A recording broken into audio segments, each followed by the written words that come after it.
Hello and welcome back to PlayStation Access, where today I'm joined by Rosie. Hello everyone. A very brave Rosie. To talk with me about a scary game. And if you follow the channel even very little, I think you probably know that I hate scary games. Yeah, they're not your favourites, are they? They're not my favourite. I don't hate them. I just don't want to play them ever. And you know what's weird about that is that means that everybody wants me to play them all the time. Which is the best feature about you, Dave. Is that right? Yeah, that's... Oh, so kind. I thought you could have chosen anything else, but no, that's my best feature.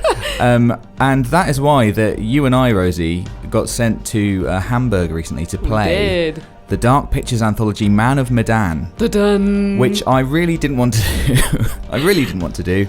But we're today going to be talking about the new feature that they revealed on that trip, which is an online co-op mode they're calling Shared Stories. Yes. And you and I got to play Shared Stories, and I have thought of a list, I hope you agree, Rosie, of 5 reasons I think it actually makes the game way more terrifying. Yeah, I agree with that. It was definitely a lot more spooky than I thought it would be. Which I think is really clever, because you would think of co-op as being kind of, and in a way it is a comfort as well. It's very, very clever. We're going to get into it. I've got 5 reasons. I quickly wanted to say at the start, though, a little kind of bit about what Man of Medan is, in case you have no idea whatsoever, because it's quite a new idea in itself. Yeah. Or rather, the Dark Pictures Anthology is, which is an anthology of horror games, each one standalone, exploring a different subgenre of horror. Which is a great idea. I love the idea that you're going to have a series about it. Definitely. It's really cool. It seems really new. It's like something that TV shows have been doing for years, like an anthology series, you know, like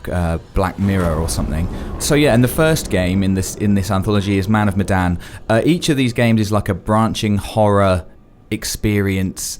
It's made by the people who made Until Dawn. So if you're wondering what a branching cinematic horror experience is, think Until Dawn. And each one is based on some kind of urban myth or legend. Ooh. Yes. Tell and me more. The first one, Man of Medan, the one we've been to see and play, is based on a legend called, looks at notes, Warang Medan. Wikipedia it. And that was their kind of like starting point for this game. So in the actual game, you play as 5 characters. There are 5 playable characters. Now, we are going to be talking about Shared Stories, and Shared Stories is different because whilst I'm playing as one character, Rosie was playing as a different character. At the same time.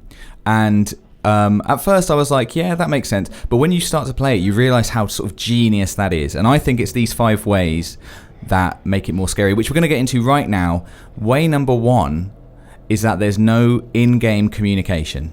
No, there isn't. I mean, this was great because the whole time I was thinking, what's Dave going to do to these characters? I've become friends with this one now. Don't mess this up now, Dave. It's really, really clever because when we first sat down to play, we put on like our headsets. I was like, hello, Rosie. Like I was expecting, you know, I was going to be talking to Rosie and we'd be just discussing, and it's not that at all. There's no way of it. There's no in-game communication at all. There's no emoting. You can't even kind of like walk in little tiny circles and look stupid. You know, it's like everything's very deliberate and very cool, and it's very like there's a lot of attention to detail in the way that characters move. So you can't even really kind of break the illusion. Do you know what I mean? I don't think you could play with an online partner who's doing something stupid in the corner and ruining the experience. And so the fact that there's no communication of any kind means that, well, that we can't discuss what we're doing. We can't discuss a plan. We can't discuss what's happened to us. There's no discussion whatsoever. And so it makes everything more on edge. Because I don't know what you know, you don't know what I know. Exactly, yeah. And there's no way of us telling each other. I mean, you could get around this, obviously. We could phone each other or something if we had each other's numbers. But in the game, at least, there's no form of communication with your online partner, which I think really heightens the tension. Yeah, in a way that you would think playing co-op with someone would actually would lower the tension. It actually, because you can't speak to them, it somehow kind of heightens the tension. It like you have to put all your trust into your partner. Exactly. And who knows what will happen. Exactly. Which kind of brings me on to number 2, and this is a big point actually. Is that you have no idea, because you can't communicate, you have no idea about the events that your partner has witnessed or set in motion or altered, and that is important because it reveals something that I don't know if we've made clear, that whilst playing, the two players have very different experiences. Yes. For example, in the bit that we played, there was a whole section where my character was on a boat. I was upstairs talking to another character. You were hitting on her. I was not hitting on her. I definitely wasn't actually. I didn't like Conrad. I decided he's unlucky in love. Oh, you were? Okay. In my playthrough, I'm like, no, Conrad, you're not having any luck. Meanwhile, whilst I was on the surface, you were diving. Yeah. Beneath the waves. You were literally underwater, really diving this World War II bomber wreck. I mean, that's how different it is. It's not like we're in the same room and I'm talking to one character and you're talking to another character. At times it is like that. Yeah. But also, you can go off on very separate paths. And there's no way for me to know, because there's no communication, see point one, there's no way for me to know what you've been up to on your adventure and vice versa, which I think is really, really cool. The only way to know is to listen to the characters in the game, and sometimes they won't. They only talk. You get to choose what you talk about to some degree. Yeah. And so if you don't discuss, like, there's a bit where you come up from diving. There's been this explosion, and you can choose to ask what the explosion was about, or you can choose to ask why there's money in the water. Yeah. And whichever one you choose to ask about, that's the one you'll know about, but the other one you won't. It's that kind of thing. It's very, very cool. Number 3, again, because you don't know what events your partner has witnessed or set in motion or altered, you also don't know how your partner may have altered the character traits and relationships for the characters they've been playing as. Now, this is interesting because when you're playing as a character, obviously you're making the decisions. So you might be playing as a very honourable character, but you can choose to make a dishonourable choice, whatever. And that's fine, that's you. But those choices stick with that character. Yeah. So maybe I was playing as Conrad, and I made my Conrad, when I'm playing with him, I made him really selfish and really a coward, say. Doesn't sound like me.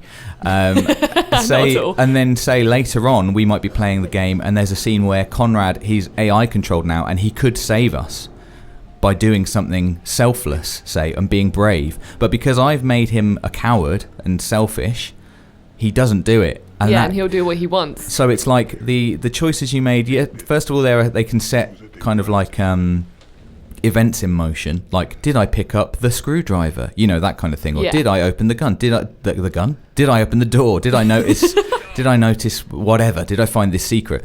But then 2, a different take on that is that you can alter characters how they will play out when they're not controlled by a player, when they're AI controlled. You can alter their decisions later in the game as well.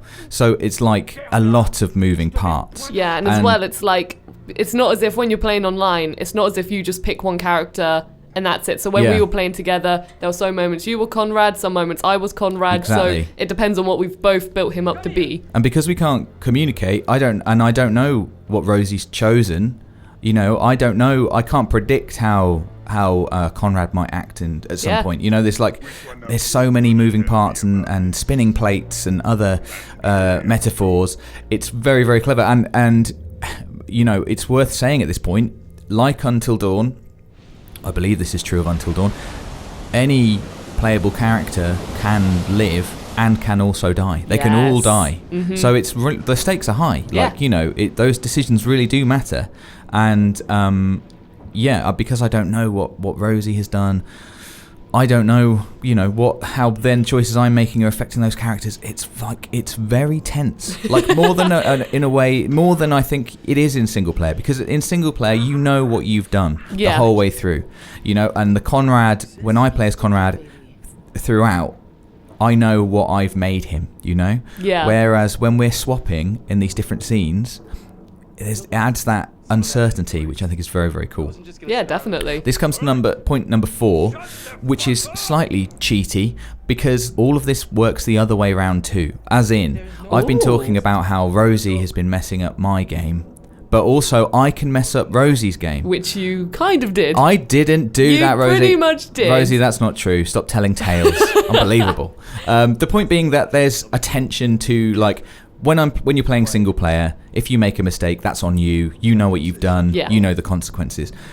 Now, when we're playing together, and you like the person you're playing with, Rosie, I like you. I like you too, Dave. Thank you very much. I'm glad we've had had this conversation, very cathartic. If I mess up, I haven't just messed up for me, I've messed up for Rosie too. Yeah. And maybe I know and she doesn't know yet, and there's no way to communicate. So you get this real kind of ache of like, oh, damn, I can't believe I did that. The thing is as well, like, because I don't know what you're doing, I don't know how high your stakes were, or if you decided you did just want to stab me in the back. Like, I have no idea to the extent of how you're playing. Exactly. It could have been a genuine mistake, or you could have felt like being a little bit nasty to me. That's a really good point. Like, who knows? That's a really good point. Was I just backstabbing, or was it a complete accident? You don't know. And do you give me the benefit of the doubt, or I don't know. It's really actually like heightens everything. It's very, very clever. Point number 5 then, the last point, is that and this is what I really enjoyed actually about the trip, is that after we played the game, first of all, Rosie and I got to have the conversation almost now that we're having, which was like, what happened in your game? What did you do? Why did you do that? Like, did you make that happen? Like, I love that. It's really, really fun because there's so many branching decisions. There's way more branches than in Until Dawn. Yes. In Man of Medan. Like, I don't know what Rosie did, and because there's no communication during the game, we get to have that conversation afterwards, which, if you have that opportunity, if you're playing with somebody who who's nearby, or who you can contact by other means, it's just really, really fun. You're constantly talking to everyone about all the decisions you've made. Yeah, and it's really, really good fun to do that. Like, to have that sort of debrief, I think is really good fun. I recommend... what do you think, Rosie? I was thinking about this because they've built Man of Medan, and they're building each of the games in the anthology to have loads of replayability. And they've, like we said, this has got the most branching storylines of any game they've made so far, including Until Dawn. I recommend, if you're going to play it in shared stories mode, if you're going to play it online co-op, I reckon it would be best to play it that way first. Yes. And then go back and play it single player. Yeah. I think that would be really fun, because if you play it in co-op first, you won't see everything, and so I think it would just be more fun to not know what the other player's doing at all, because you won't know what's possible. First of all, you play it through and you have your story. It's like, that's what happened in my game. And then you go back and you play it again and again and again, and you try and see what's possible, and you try and concoct, you mix all the different elements together and see what you end up with. Yeah. Which I think is just like, it's super, super fun. So hopefully that's given you a good flavour of the Dark Pictures Anthology Man of Medan. It's coming out on the 30th of August. Yes. So it's like, it's not even that long away now. No, it's not. Before everybody will get their hands on it and get to have their own branching storylines. I really do recommend, if you're thinking about playing shared story mode, the online co-op, I reckon do that first. I'd say sort it out now. Get your mate lined up. Yeah, get your buddy you're both ready to go on this adventure. Yeah. Do you trust them? Do you not? You've just picked your partner and that's it. Yeah, I think one amazing evening, August the 30th. Yeah. Clear the calendar. Get some popcorn or something. Oh, that's such a good shout. And then just go through it that night and just have your story with that person, and then you can go back and replay it. Have the spooks, yeah. That's I really, we've said it at length, I really don't like horror games, but I really enjoyed playing Man of Medan. Yeah. From the Dark Pictures Anthology, the first game in the anthology, out on August the 30th, and I recommend getting together with a mate that night. Do it and have your story. Let us know in the comments below if you're going to be doing that, or if you'll be going single player first, what you think of the game so far. Like this video if you liked it, and please do subscribe and hit that notification bell so you don't miss anything else from the world of PlayStation. For the players.